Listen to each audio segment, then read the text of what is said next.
It's, you know, I'm always very surprised that anybody outside of technical philosophy is interested in this sort of thing, because it was written for a technical philosophy audience. And I was surprised that dynamics in action sort of spread to non-philosophers. And this one's almost even worse, more technical, but it's a very tough balance for me not to dumb it down to the point where it's like if somebody says, well, let's try to simplify complex problems.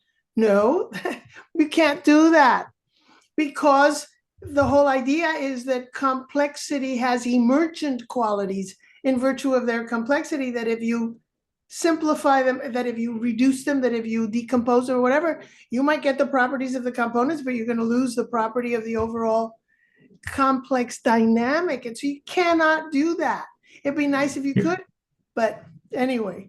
Uh, you can understand some things about complexity. You just have to maybe understand the limits of what you understand. Is that fair? That's correct. It's sort of easier for me because I'm an academic. You guys who have to pitch this to an investor or a client, I don't know how the hell you guys do this. Because if I were a client, I want a prediction. I want, clear path. This is what's going to happen if we do this. And that's exactly what you sort of can't do. Yeah. Yes. Um, so the way I'm thinking of it, this may not work, is I'm thinking about I call it good words, bad words.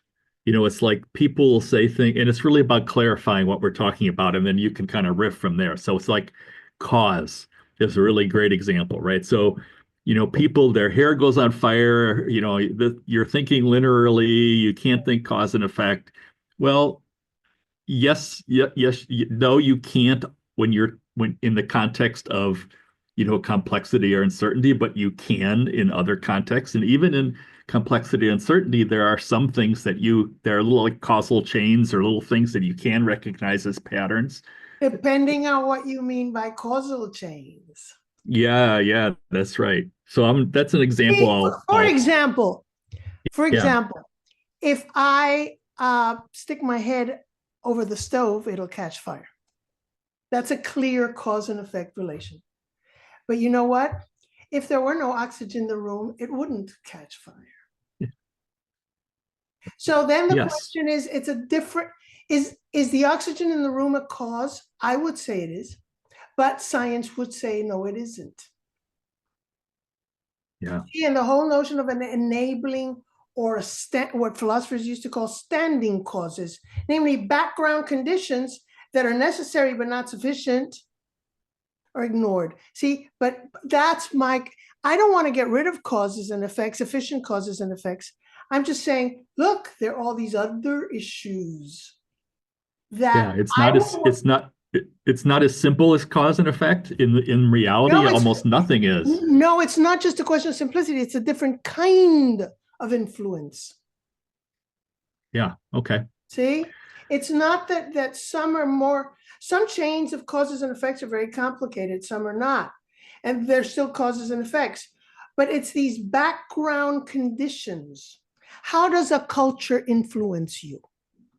And it Yeah. does, but Yeah. And not it isn't it not, it's not an either or dichotomy type of thing, isn't it? Like a correct, whole correct, range of, a correct, continuum, correct, right? correct.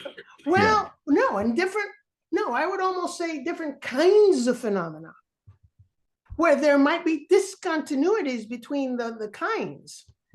I don't, you cannot change energy in a culture such that you can then finally understand how a culture influences its members. It's not that kind of influence. The way Yeah. I push you or my hair catches on fire, that sort of thing clearly is a transfer Yeah. of energy. The other one is not. And related to that, I mean, you have, some traditional systems dynamics people who try to do a bubble chart with arrows between the elements. People's hair goes on fire when they see that.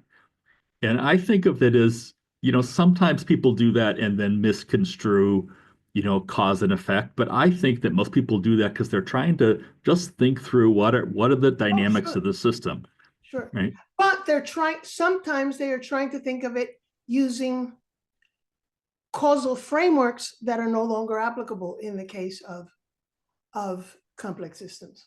For example, recursion, that something loops back. Did you ever read, when it came out 20 years ago, Gödel, Escher, and Bach? No, I did not. Oh, that book was a big international bestseller, and it's hard to read. And it's fascinating. It's about how when you loop back on a cause and effect, it's sort of like it goes whooey, whooey. All hell breaks loose, because then, do you know what an Escher painting is? Sure. Well, that's the problem with complexity and trying to keep the lines clean, and that it loops back on itself, and all of a sudden, what do you have? A paradox. You have a weird, different in kind. It's not just more complicated, it's not just bigger, it's different in kind. See, so your little pond in your backyard is more complex than an oil refine that those humongous oil refineries in Houston. Those you can do those diagrams, and you will be able to track the input of X amount of oil, crude oil, and you come out with X amount of refined gasoline or whatever it is, or conversion to natural gas or whatever. Correct? Yeah. But you could also say, you could draw a diagram and you could have culture on it, and you could say it has some kind of influence on people or behavior. We don't really understand what it is. You just changed the word and started using influence, which is exactly why I started using constraint, because the instinct is to use cause only for push-pull, billiard ball kind of influence, because that's what our mind has been trained to do since 1650 and Newton and Descartes and so on.